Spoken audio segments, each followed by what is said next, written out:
এক রাজা তার উজিরকে অনেক ভালোবাসতেন। মন্ত্রী বলল, রাজা মশাই, আপনি উজিরকে এত ভালোবাসেন কেন? আমাকে তো উজিরের মতো এত ভালোবাসেন না। রাজা বললেন, মন্ত্রী, তুমি কি দেখতে চাও আমি কেন উজিরকে এত বেশি ভালোবাসি? মন্ত্রী বলল, যথাজ্ঞা মহারাজ, আপনি যদি দেখান আমি কেন দেখব না। মন্ত্রীর এই কথা শুনে রাজা মশাই উজিরকে কাছে ডাকলেন এবং পকেট থেকে 6টি টাকা বের করে সমান ভাগে ভাগ করে উজিরের হাতে দিলেন 3 টাকা এবং মন্ত্রীর হাতে দিলেন 3 টাকা, আর বললেন, তোমরা দুইজনেই বাজার থেকে 1 টাকার এখন এবং 1 টাকার তখন আর 1 টাকার এখনো না তখনও না কিনে নিয়ে আসবে। রাজার এই কথা শুনে মন্ত্রী আকাশ থেকে পড়ল। সে বলল, সর্বনাশ, এই ধরনের আজগবি কথা তো আমি জীবনেও শুনি নাই, কিন্তু রাজার আদেশ পালন তো করতেই হবে, কি আর করার। মন্ত্রী বাজারে গেল এবং দোকানদারকে বলল, ভাই, আমাকে একটা এখন আর একটা তখন আর একটা এখনো না তখনও না দাও তো।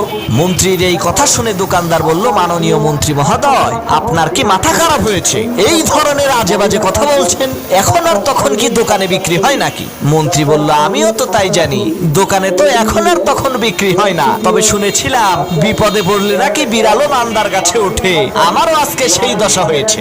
যাই হোক, মন্ত্রী অনেক চেষ্টা করার পরও এখন আর তখন কিনতে পারলো না। সে ব্যর্থ হয়ে খালি হাতেই রাজদরবারে উপস্থিত হলো। কিছুক্ষণ পর উজির আসলো। রাজামশাই প্রথমে মন্ত্রীকে জিজ্ঞেস করলো, মন্ত্রী, তুমি কি এখন আর তখন কিনে এনেছো? মন্ত্রী বলল, জাহাপনা, আমাকে ক্ষমা করবে, আমি অনেক খুঁজেও এখন আর তখন পাইনি। রাজামশাই এবার উজিরকে জিজ্ঞেস করলো, উজির, তুমি কি এখন আর তখন কিনেছো? উজির বলল, জি রাজামশাই, আমি কিনেছি।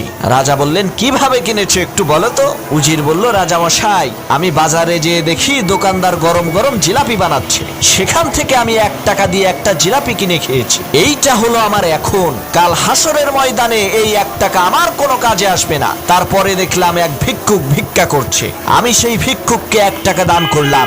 সেই 1 টাকা হচ্ছে আমার তখন। কাল কিয়ামতের কঠিন মুসিবতের দিনে মা যখন তার সন্তানকে পরিচয় দেবে না, স্ত্রী যখন তার স্বামীকে চিনবে না, ওই ভিক্ষুককে দেয়া 1 টাকা তখন আমাকে সাহায্য করবে। এরপর বাজারের মধ্যে দেখতে পেলাম এক গায়ক গান গাচ্ছে, তার গান শুনে তাকে দিলাম 1 টাকা। সেইটা হলো আমার এখনো না তখনও না। এই 1 টাকা দুনিয়াতেও আমার কোনো উপকার করবে না, আর কাল কিয়ামতের দিনেও আমার কোনো কাজে আসবে না।